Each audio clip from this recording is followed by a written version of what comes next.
The life of His Highness the late Emir Sheikh Sabah Al Ahmed Al Jaber Al Sabah mirrored the ups and downs of Kuwait, where he spent the majority of his career as its top diplomat and late ruler. Ascending to the throne in 2006, His Highness the late Emir Sheikh Sabah Al Ahmed Al Jaber Al Sabah led Kuwait during a period of political turmoil as a series of popular uprisings sent shockwaves across the Middle East and ousted long-time autocrats. More in the following report with Dalal Al Hajri.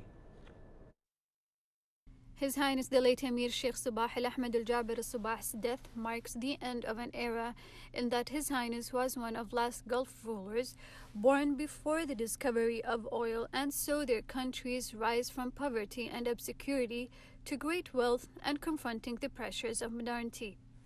This smooth transfer of power in Kuwait came to dazzle the attention of the whole world and to paint a typical picture of the nobility of Kuwaiti democracy and its roots in the conscience of Kuwaiti society, the people, and the ruling family. Joining the government in 1954, His Highness was appointed Foreign Minister shortly after Kuwait declared independence from Britain in 1961. His Highness kept that job for nearly 40 years, a period in which he defined and came to embody a foreign policy grounded in openness to the wider region. His Highness the late Emir became the Emir of Kuwait in early 2006 after the late Crown Prince Sheikh Saad Al Abdullah Sabah was deemed unable to undertake the role due to his illness.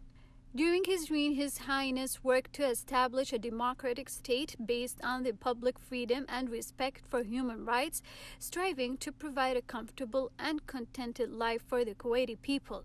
His Highness the late Emir believed that democracy is the main engine that embodies the safety and reassurance of the people, expressing this by saying, "Security and stability will not be a substitute for freedom and democracy, but rather they are two inseparable elements that represent a basic guarantee for the security and stability of society." His Highness the late Emir announced new parliamentary elections ahead of the first election in which women were granted full political rights. For the very first time in Kuwait's political history, the women's movement managed to send 4 female representatives to the National Assembly. Their electoral success ushers a new phase in Kuwait's political process, in which women finally become active participants. His Highness the late Emir has always reiterated the belief in the democratic methodology and practices, stressing that it was important to support and solidify such notions within the hearts of the people of this land. His Highness the late Emir Sheikh Sabah Al Ahmed Al Jaber Al Sabah has always called for protecting and safeguarding Kuwait's democracy and freedoms.